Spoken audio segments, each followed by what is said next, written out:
केशव जी। हाँ जी। राय रखिए। Hello. BJP ने अपनी सरकार बनाई है है ये जो इनको मोदी जी को केशव,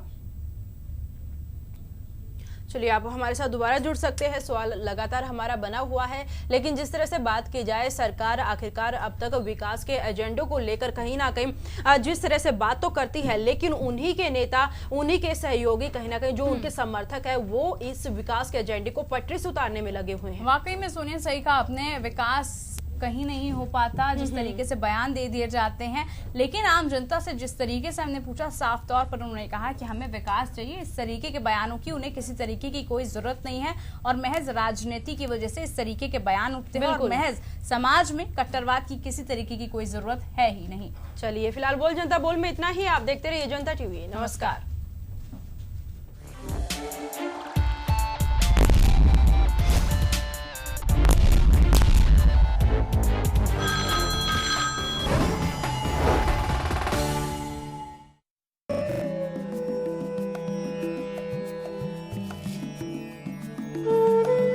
गौ हत्या पाप है, जानवरों की हत्या अभिशाप है। कीजिए सुंदर जीवन की शुरुआत जनता टीवी के साथ।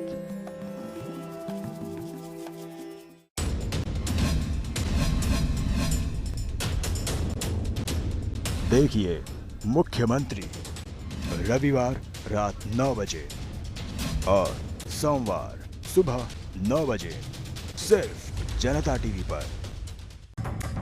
पुलिस हमारी सुरक्षा के लिए है। अपराध रोकने में पुलिस का सहयोग करें।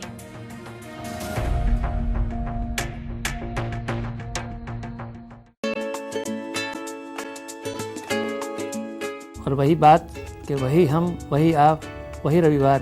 दौर तरक्की आया है, हम मौज मनाना भूल गए। हमारे ही घरों में आग लगवाता है और अपनी रोटी सेक जाता है, और तुम्हें सिर्फ तमाशा देखना आता है। जय काली कलकत्ते वाली, बजाओ ताली। बारहा दिल में उतर जाती है उल्फत तेरी, या खुदा मार ही डालेगी ये फुर्सत तेरी। वन पथ दुर्गम लाख सही, पर उजली उजली राहें। वाह, बहुत खूब। टूट जाऊं भी आज तो है परवाह किसे, गिरने से पहले लपक कर उठाती थी माँ। रात जागा रहा नींद आई नहीं, लोरी गा करके कैसे सुलाती थी।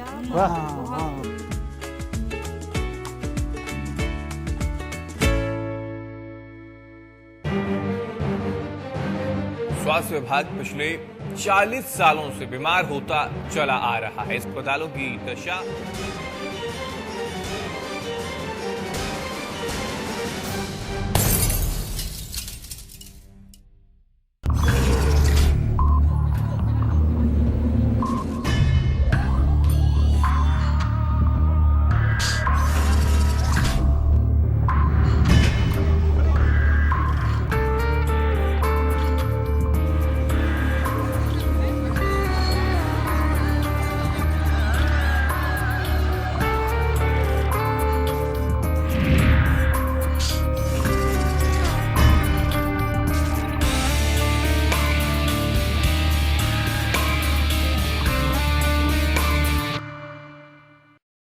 देखिए सोमवार से शुक्रवार शाम 6 बजे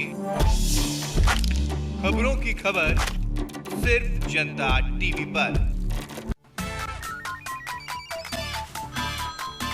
नमस्कार, बोल जनता बोल में आपका स्वागत है। मैं हूं आपके साथ हेमंत केवलिया और मैं हूं आपके साथ नासिर कुरैशी। हाजिर हैं आज भी एक अहम सवाल लेकर। किस चीजों को दुरुस्त करने की बात की जाती है, किस तरीके का विकास करने की बात की जाती है। बड़े बड़े सपने और सपनों का पिटारा, सपनों की किताब उनके सामने पेश की जाती हैं। बोल जनता बोल, सिर्फ जनता टीवी पर। अब जनता टीवी कहीं भी कभी भी जनता टीवी को ऑनलाइन या मोबाइल पर देखने के लिए टाइप करें www.jantatv.com।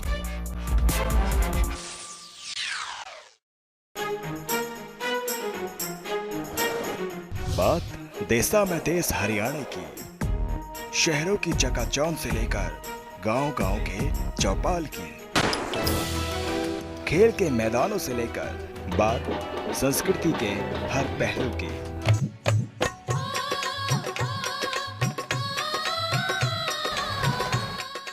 हर वो खबर जो आपके लिए है खास, देखिए सिर्फ जनता टीवी पर।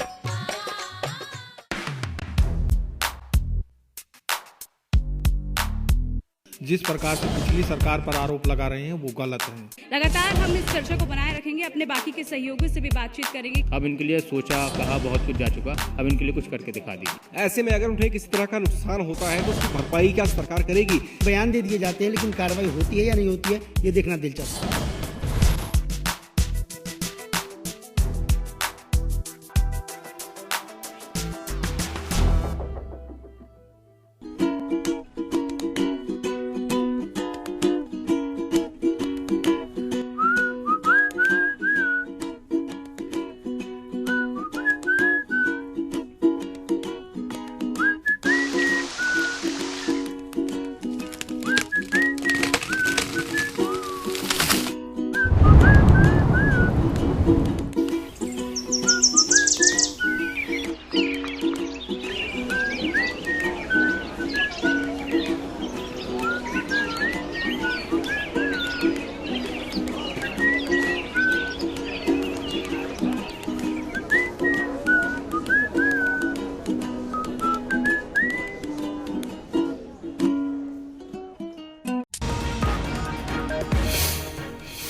दिल्ली में चुनाव आयोग कर सकता है तारीखों का ऐलान। शाम 4:30 बजे प्रेस कॉन्फ्रेंस के बाद हो सकता है तारीखों का ऐलान।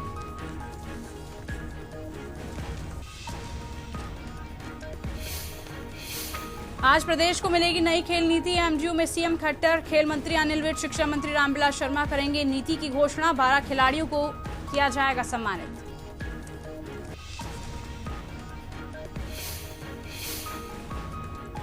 झज्जर के हसनपुर गांव से ग्रामीण विकास के लिए युवा योजना की होगी शुरुआत। योजना की शुरुआत करने पहुंचे सीएम खट्टर।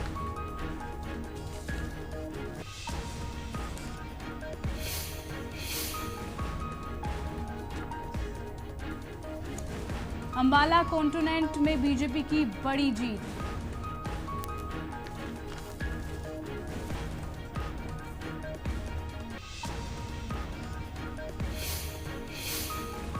फरीदाबाद में स्वाइन फ्लू का खौफ अभी भी जारी, लगातार डरे सहमे हैं लोग।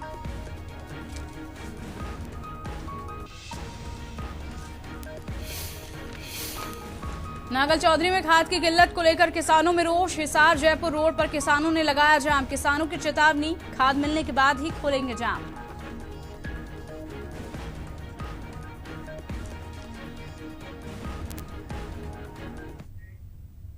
नमस्कार, आप देख रहे हैं जनता टीवी। मैं हूं आपके साथ पूजा कविया। शुरुआत कर लेते हैं इस वक्त की बड़ी खबर के साथ। झज्जर से आ रही है फिलहाल इस वक्त की बड़ी खबर, जहां पर ग्रामीण विकास के लिए युवा योजना की शुरुआत हो चुकी है। आपको बता दें कि हसनपुर गांव से सीएम खट्टर ने इसकी शुरुआत की है। वहीं सॉलिड वेस्ट मैनेजमेंट सिस्टम बनाने के लिए 20 करोड़ रुपए सीएम की तरफ से दिए गए हैं। तो ग्रामीण विकास के लिए युवा योजना की शुरुआत फिलहाल कर दी गई है और इस योजना के तहत आपको बता दें एक योजना भी तैयार की गई है, जहां पर सॉलिड वेस्ट मैनेजमेंट सिस्टम के लिए 20 करोड़ रुपए दिए गए हैं। तो ऐसे में जो बात की जा रही थी युवा योजना की, उसी के अंतर्गत झज्जर के हसनपुर गांव से ग्रामीण विकास के लिए युवा योजना की शुरुआत अब की जा चुकी है। खुद सूबे के मुखिया मनोहर लाल खट्टर ने इसकी शुरुआत की है और क्या कुछ इस योजना के तहत हुआ है, यही जानकारी देने के लिए हमारे साथ हमारे संवाददाता श्याम जुड़ चुके हैं झज्जर से। श्याम, आपसे जानना चाहेंगे, जिस तरीके से योजना की शुरुआत की जा चुकी है, क्या कुछ इस योजना में अब दिया गया है? जी पूजा, आज मुख्यमंत्री मनोहर लाल खट्टर ने जो है आज युवा कार्यक्रम का जो है शुभारंभ किया है। इसमें खास तौर पर स्वच्छता अभियान को जो है इन्होंने आज भी तवज्जो दी है। उन्होंने कहा है कि स्वच्छता अभियान प्रमुख हमारा उद्देश्य है। इसके लिए उन्होंने सॉलिड वेस्ट मैनेजमेंट के लिए करीब 20 करोड़ रुपए झज्जर जिले के विभिन्न गाँव के लिए इस प्रोजेक्ट के लिए दिए हैं।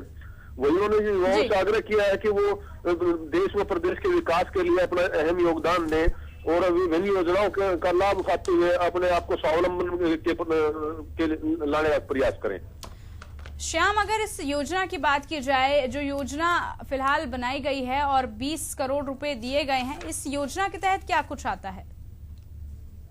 जी, पूरा जैसे मैंने आपको बताया कि स्वच्छता अभियान के तहत उनका मुख्य उद्देश्य यही रहा। उनका कहना कि विभिन्न गांवों में स्वच्छता का अहम योगदान जरूरी है, स्वच्छता का होना, और इसके लिए सॉलिड वेस्ट मैनेजमेंट का प्रोजेक्ट बनाया जाना है जिसमें 3 पॉइंट सिस्टम होता है और स्वच्छता के लिए विशेष कार्यक्रम रखा गया है। इसके लिए ही उन्होंने 20 करोड़ रुपए जारी किए विभिन्न गाँव के लिए। बिल्कुल श्याम, और इस दौरान जो योजना है, युवा योजना, इस दौरान और कुछ भी खास रहा इस पूरी योजना के दौरान? जी, पूरा इस कार्यक्रम में जो है एक प्रदर्शनी लगाई गई थी जिसमें युवाओं को, ग्रामीण महिलाओं को उनके किस तरह से वो स्वावलंबन बन सकती है, विभिन्न विभागों के तहत उनको कौन कौन से कार्य मिल सकते हैं, इसकी प्रदर्शनी लगाई गई है। हालांकि सीएम ने इस प्रदर्शनी का अवलोकन नहीं किया और वो सीधे निकल गए रोहतक के लिए, क्योंकि उनको शायद जल्दी थी कार्यक्रम, अगले कार्यक्रम की। और लेकिन ये प्रदर्शनी जो है क्षेत्रीय युवाओं के लिए अहम साबित हो सकती है। खासतौर पर महिलाओं का रुझान इस प्रदर्शनी को देखते ही मिला। श्याम, युवा योजना नाम दिया गया है, क्या युवाओं के लिए योजना है ये? युवाओं के लिए किस तरीके से कारगर साबित हो सकती है ये योजना? जी, पूरा फिलहाल अगर बात देखें तो जो आज का जो कार्यक्रम है वो युवा कार्यक्रम सिर्फ कार्यक्रम ही रहा। मुख्यमंत्री का मुख्य उद्देश्य या मुख्य जो भाषण का अंश रहा वो स्वच्छता का रहा और गांव के विकास का रहा। अकेले युवाओं का टारगेट उनका आज के कार्यक्रम में कुछ विशेष देखने को नहीं मिला। हालांकि कार्यक्रम जरूर युवा कार्यक्रम के नाम से रखा गया था, लेकिन उनका मुख्य जो उद्देश्य है वही स्वच्छता और विकास का रहा। अकेला युवाओं को इसमें टारगेट विशेष तौर पर नहीं किया गया देखा। श्याम, युवाओं को यानी कि इस दौरान कुछ ऐसे खासी चीजें, सौगातें नहीं मिली, लेकिन युवाओं की अगर भागीदारी की बात की जाए तो क्या कुछ युवाओं की भागीदारी इस योजना के तहत आपको देखने को मिली? जी, पूरा आज के कार्यक्रम में युवाओं की भागीदारी बहुत कम थी। केवल यह कार्यक्रम महिला कार्यक्रम बन के दिखाई दे रहा था, क्योंकि विभिन्न एनजीओ की सहायता से अनेक जगह से महिलाएं बुलाई गई थी, जो ग्रामीण सेल्फ हेल्प ग्रुप वाली है या कोई एनजीओ के थ्रू कोई काम कर रही है, वो महिला इसमें ज्यादातर बुलाई गई थी। चलिए, बहुत बहुत शुक्रिया श्याम आपका तमाम जानकारी के लिए। तो बता दें आपको, जो झज्जर में ग्रामीण योजना बनाई गई है, ग्रामीण विकास के लिए युवा योजना का शुभारंभ हो चुका है। सॉलिड वेस्ट मैनेजमेंट सिस्टम बनाने के लिए 20 करोड़ रुपए सीएम की तरफ से सौगात दे दी गई है झज्जर के हसनपुर गांव को। इसके साथ ही जैसे कि हमारे संवाददाता भी बता रहे थे कि जो युवा योजना नाम दिया गया था, ऐसा कुछ युवाओं के लिए स्पेसिफाइड यहाँ पर होता नजर नहीं आया। हालांकि महिलाएं जरूर इस दौरान बढ़ चढ़ कर वहां पर पहुंची, हिस्सा भी लिया, तो कहीं ना कहीं पूरा जो योजना का कार्यक्रम था वो स्वच्छता मिशन की तरह ही नजर आया। और स्वच्छ प्रदेश की बात जो कही जा रही है देश प्रदेश की, तो वो ही इस योजना के तहत भी कहीं ना कहीं नजर आया।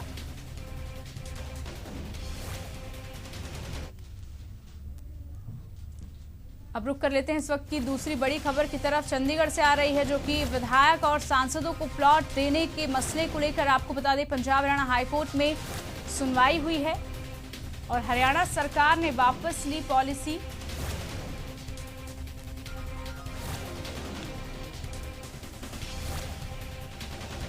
दरअसल पिछली सरकार ने 2008 में प्लाट दिए थे, प्लाटों को दिया गया था और उसके बाद जो पॉलिसी है वो वापस ले ली गई है। विधायक और सांसदों को जो प्लाट दिए जाने का मामला था उसको लेकर सुनवाई आज पंजाब हरियाणा हाईकोर्ट में हुई है और सुनवाई के दौरान सरकार की पॉलिसी को ही सरकार ने वापस ये पॉलिसी ले ली है। हरियाणा सरकार ने, आपको बता दें, ये पॉलिसी ले ली है। पिछली सरकार ने 2008 में ये प्लॉट आवंटित किए थे, विधायक और सांसदों को ये प्लॉट दिए गए थे, लेकिन पंजाब हरियाणा हाईकोर्ट में जैसे कि मामला चल रहा था, सुनवाई आज इस केस को लेकर थी।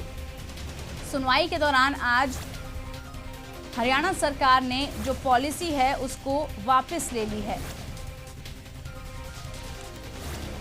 तो चंडीगढ़ से इस वक्त की बड़ी खबर हम आपको बता रहे हैं। सांसदों और विधायकों को जो प्लॉट देने का मामला था उस मसले को लेकर, दरअसल साल 2008 का मामला था, पूर्वोत्तर सरकार के दौरान का ये मामला था।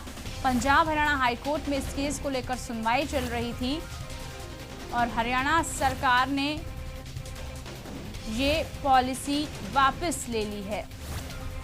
पवन हमारे साथ ज्यादा जानकारी के लिए जुड़ चुके हैं। पवन, आपसे जानना चाहेंगे सबसे पहले इस पॉलिसी के बारे में। देखिए, जो हुड्डा की पूर्व में सरकार थी, सरकार के कार्यकाल के दौरान 2008 में एक पॉलिसी जो है हरियाणा सरकार लेकर आई थी। उस पॉलिसी के मुताबिक हरियाणा के जो 90 विधायक और 10 जो लोकसभा के सांसद थे, सभी को जो है पंचकुला के सेक्टर 6 मनसा देवी कॉम्प्लेक्स के पास जो है एक जमीन, वहाँ पर प्लॉट उनके बनाने थे, मकान जो है उनको बनाकर दिए जाने थे। लेकिन जो उस पॉलिसी को चुनौती दी गई थी, पंजाब हरियाणा हाईकोर्ट में एक जनहित याचिका लगाई गई थी जी। और आज मामले में पंजाब हरियाणा हाईकोर्ट में सुनवाई हुई है। और जो नई सरकार है हरियाणा में, भाजपा की सरकार ने पूर्व की हुड्डा सरकार की 2008 की जो पॉलिसी थी, उस पॉलिसी को वापस लेने की अर्जी दायर की थी और ये कहा था कि ये पॉलिसी जो है जनहित में नहीं है। ऐसे में सरकार ने पॉलिसी वापस ले ली है। पवन, सरकार ने पॉलिसी वापस ले ली है, लेकिन मुख्य कारण जानना चाहेंगे आपसे, आखिरकार क्या कुछ दलीलें दी गई हैं इस दौरान की पॉलिसी को वापस ले लिया जाए? देखिए, हरियाणा सरकार ने जो अपनी पॉलिसी वापस लेने की जो दलील दी है, उस दलील के मुताबिक सरकार ने कहा है कि पूर्व की सरकार की पॉलिसी थी और इस पॉलिसी पर पुनर्विचार करने के लिए पूर्व सरकार ने ही जब जनहित याचिका दायर हुई थी तो फैसला किया था और ये कहा था कि पुनर्विचार करने के बाद इस मामले में जो फैसला है वो सरकार लेगी। और ऐसे में जो नई सरकार के आने के बाद जो है उस पॉलिसी पर विचार विमर्श हुआ है और उस विचार विमर्श के बाद जो ये पॉलिसी जनहित में नहीं है। और हरियाणा के जो विधायक हैं उनके लिए पहले से ही हरियाणा में जो विधायकों के यहाँ चंडीगढ़ में फ्लैट बने हुए हैं, ऐसे में इस पॉलिसी को सरकार ने निरस्त करने का फैसला किया और पॉलिसी सरकार ने वापस ले ली है। यानी कि पवन, जैसे कि आपने भी जिक्र किया कि पुनर्विचार करने की बात की गई है, ऐसे में समय भी इस दौरान लिया गया है, पुनर्विचार अब इस योजना के लिए किया जा सकता है? देखिए, पहले पिछली सरकार ने इस पर पुनर्विचार करने का फैसला किया था और इसी के चलते नई सरकार ने जो है, पिछली सरकार ने भी पंजाब हरियाणा हाईकोर्ट में जब याचिका दायर की गई तो ये कहा था कि हम इस पॉलिसी पर पुनर्विचार करेंगे। और इसमें में जो है चुनाव बीच में हुए और सरकार अपना फैसला है या अपना जो जवाब है वो दाखिल नहीं कर पाई थी। और अब जो है नई सरकार ने, खट्टर सरकार ने अपना जवाब दाखिल किया है। पिछली पूर्व सरकार ने पुनर्विचार का कहा था और सरकार ने अपना जवाब दाखिल करते हुए कहा है कि हरियाणा सरकार जो ये पॉलिसी है इसको विड्रॉ कर रही है, इस पॉलिसी को वापस ले रही है, ताकि जो जनहित याचिका है या तो जनहित है उसको ध्यान में रखते हुए सरकार ने ये पॉलिसी वापस लेने का फैसला किया है। और अब जो पंचकुला के सेक्टर 6 में जो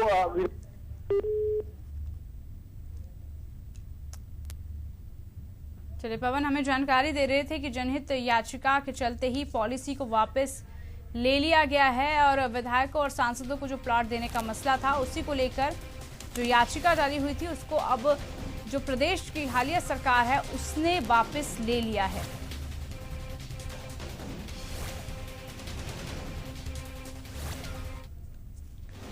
तो इस वक्त की एक और बड़ी खबर की तरफ रुख कर लेते हैं। बाल निकेतन यौन शोषण मामले को लेकर जिला अदालत में सुनाई गई सजा और बता दें आपको कि केयर टेकर को 7 साल की सजा सुनाई गई है।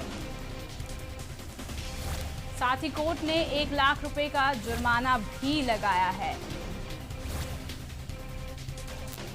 तो बाल निकेतन यौन शोषण मसले को लेकर आज सुनवाई हुई है और जिला अदालत में सुनवाई के दौरान सजा दे दी गई है केयर टेकर को। आपको बता दें कि 7 साल की सजा मिली है केयर टेकर को और साथ ही साथ 1 लाख रुपए का जुर्माना भी लगाया गया है।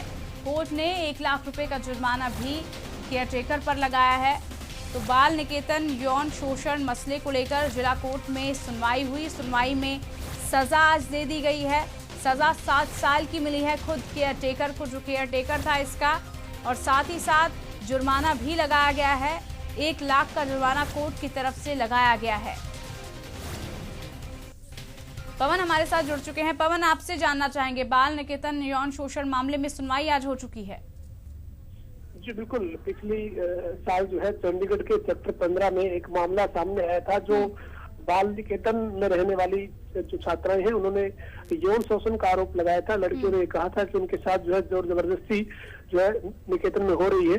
ऐसे में मामला दर्ज हुआ था और आज जो है चंडीगढ़ की जिला अदालत में इस मामले में जो बाल निकेतन के केयरटेकर थे उनके खिलाफ जो है मामला ये दर्ज हुआ था और सुनवाई करते हुए इस मामले में अब जो है 7 साल की सजा केयरटेकर को सुनाई गई है और उसके साथ ही 1,04,000 रुपए की जुर्माना जो है वो भी केयरटेकर को भरना होगा और इसके साथ ही 7 साल की सजा इस मामले में चंडीगढ़ जिला अदालत में आरोपी को सुनाई है। पवन, अगर ऐसे में जिसको सजा सुनाई गई है क्या वो और आगे कोर्ट में जा सकते हैं? और देखिए फिलहाल जो है उनके पक्ष से बात नहीं हुई है, लेकिन जो इस मामले में नारी निकेतन जो चंडीगढ़ के सेक्टर 15 में था, पिछले साल जो ये मामला सामने आया था, अगस्त में ये मामला सामने आया था और उस वक्त आरोप लगे थे कि जो बाल निकेतन के केयरटेकर हैं वो छात्रों के साथ यौन शोषण करते हैं और उनके साथ जोर जबरदस्ती की जाती है। ऐसे में इस मामले में जो है केयरटेकर को दोषी करार देते हुए चंडीगढ़ जिला अदालत में आरोपी को 7 साल की सजा और 1,04,000 रुपए की जुर्माने की सजा सुनाई है।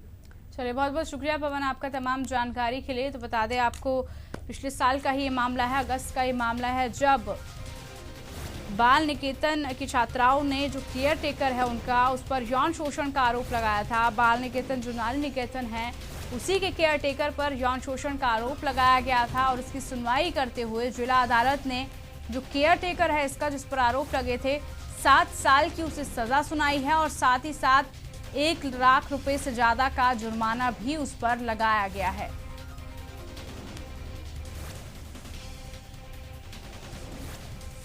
तो बाल निकेतन यौन शोषण मामले को लेकर जो कि साल 2014 का है, अगस्त का ये मामला है और इस मसले को लेकर जिला अदालत में सुनवाई आज हुई। सुनवाई के दौरान सजा दी गई है केयर टेकर को जिस पर आरोप लगाए गए थे। खुद बाल निकेतन की छात्राओं ने आरोप लगाया था और उसी मसले को लेकर सजा दी गई है 7 साल की केयर टेकर को और साथ ही साथ 1 लाख रुपए का जुर्माना भी उस पर लगाया गया है।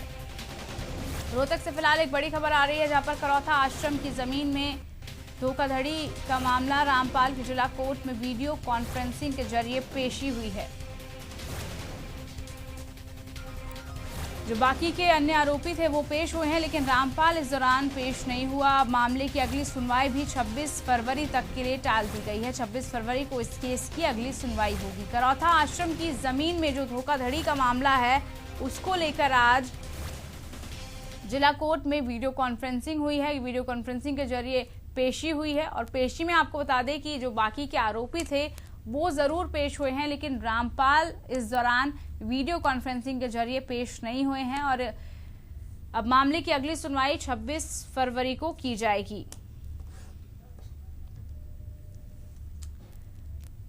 तो करौथा आश्रम जमीन में धोखाधड़ी मसले को लेकर रामपाल के जिला कोर्ट में वीडियो कॉन्फ्रेंसिंग के जरिए पेशी हुई लेकिन आपको बता दें कि रामपाल को छोड़कर अन्य आरोपी पेश हुए हैं। रामपाल इस दौरान इस केस में पेश नहीं हुए हैं और मामले की अगली सुनवाई 26 फरवरी को अब होगी। तो करौथा आश्रम की जो जमीन है उस पर धोखाधड़ी का मामला दर्ज हो रखा है। रोहतक का करौथा आश्रम है जिसकी जमीन को लेकर धोखाधड़ी का ये मसला दर्ज है। ऐसे में आज इस मसले को लेकर जिला कोर्ट में सुनवाई होनी थी लेकिन इस सुनवाई के दौरान वीडियो कॉन्फ्रेंसिंग के जरिए ये सुनवाई हुई है लेकिन इस सुनवाई के दौरान जो अन्य आरोपी थे वो जरूर पेश हुए हैं लेकिन रामपाल इस पेशी में नहीं हाजिर हुए हैं। वीडियो कॉन्फ्रेंसिंग के जरिए वो पेश नहीं हुए हैं। तो रामपाल के जिला कोर्ट में वीडियो कॉन्फ्रेंसिंग के जरिए पेशी होनी थी लेकिन रामपाल को छोड़कर जो बाकी के आरोपी हैं वो पेश हुए हैं।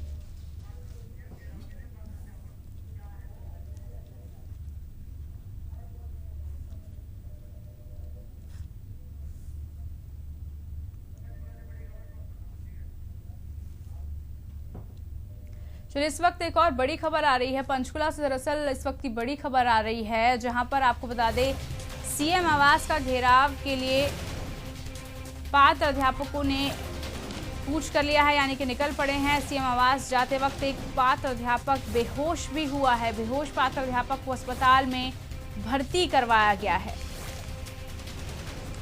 दरअसल पिछले 8 दिनों से आमरण अनशन पर यह पात्र अध्यापक बैठा हुआ था। कहीं ना कहीं यही कारण हो सकता है कि वो बेहोश हो गया और अस्पताल में फिलहाल पात्र अध्यापक को भर्ती भी करवा दिया गया है। तो सीएम आवास के लिए निकल पड़े हैं पात्र अध्यापक। सीएम आवास जाते वक्त एक पात्र अध्यापक बेहोश हो गया। बेहोश पात्र अध्यापक को अस्पताल में भर्ती भी फिलहाल करवा दिया गया है। कहीं ना कहीं कारण बताए जा रहे हैं पात्र अध्यापक जो बेहोश हुआ है। दरअसल पिछले 8 दिनों से आमरण अनशन पर बैठा था ये पात्र अध्यापक। इसी वजह मानी जा सकती है कि ये पात्र अध्यापक बेहोश हुआ, जिसके बाद उसको अस्पताल में भर्ती भी करवा दिया गया है।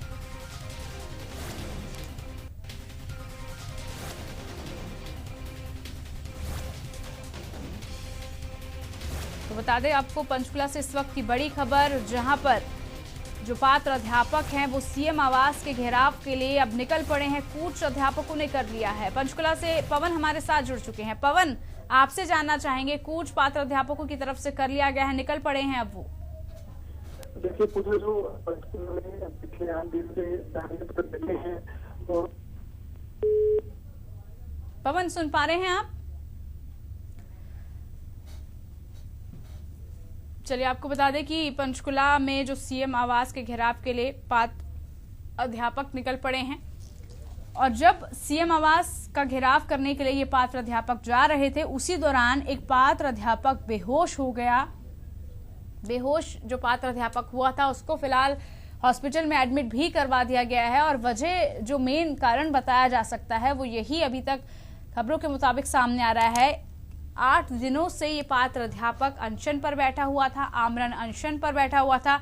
इसी की वजह से हो सकता है कि वो बेहोश हुआ हो और बेहोशी की हालत के बाद उसको अस्पताल में एडमिट भी करवा दिया गया है। तो पिछले 8 दिनों से आमरण अनशन पर यह पात्र अध्यापक बैठा था। कहीं ना कहीं मुख्य वजह यही मानी जा सकती है उसकी बेहोशी की। तो पात्र अध्यापकों ने सीएम आवास का कूच अब कर लिया है और सीएम आवास जाते वक्त एक पात्र अध्यापक बेहोश भी हो गया। पवन हमारे साथ फिर से जुड़ चुके हैं। पवन, आपसे जानना चाहेंगे, आवास के घेराव करने की तैयारी में अब निकल चुके हैं पात्र अध्यापक। जी पूजा, पात्र अध्यापक संघ 2012-13 का जो प्रतिनिधिमंडल है वो कूच जो है उन्होंने चंडीगढ़ मुख्यमंत्री आवास की तरफ किया है। पंचकुला में पिछले 8 दिन से इनका धरना जो है वो लगातार जारी है और आज जो है इन्होंने अपनी रणनीति तैयार करते हुए सीएम आवास का घेराव करने की रणनीति बनाई है और इसी के मद्देनजर इन्होंने पंचकुला से चंडीगढ़ की तरफ कूच किया। लेकिन इसी दौरान 24 जो इनके सदस्य आमरण अनशन पर बैठे हैं, उनमें से एक जो है पात्र अध्यापक बेहोश हो गए हैं और उनको जो है अस्पताल एम्बुलेंस के जरिए पहुंचाया गया है। लेकिन इसी के साथ जो है अभी इनका जो कूच का करने का जो फैसला है वो आगे बढ़ रहा है और देखने वाली बात रहेगी कि ये चंडीगढ़ सीएम आवास पर पहुंच पाते हैं या चंडीगढ़ पुलिस इनको बीच में ही रोक लेती है। दरअसल अक्सर ऐसा ही देखा जाता है, जब पंचकुला से किसी तरह का धरना प्रदर्शन रवाना जब चंडीगढ़ के लिए होता है तो उनको बॉर्डर पर रोक लिया जाता है और उनके एक प्रतिनिधिमंडल को मुलाकात के लिए लाया जाता है। ऐसे में देखने वाली बात ये रहेगी कि पात्र अध्यापक संघ 2012-13 का जो है ये क्या सीएम आवास तक पहुंच पाते हैं या नहीं। बिल्कुल पवन, एक बार पात्र अध्यापक संघ जो 12-13 की आप बात कर रहे हैं उनकी मांगों के बारे में जानना चाहेंगे। वो किन मांगों के लिए अब चल पड़े हैं और अनशन पर भी ये लोग 8 दिनों से बैठे हुए थे। देखिए पूजा, जो पात्र अध्यापक संघ 2012-13 है, इनकी एक मांग है कि इनकी चयन सूची जो है वो जारी की जाए। करीब 1750 अध्यापक है।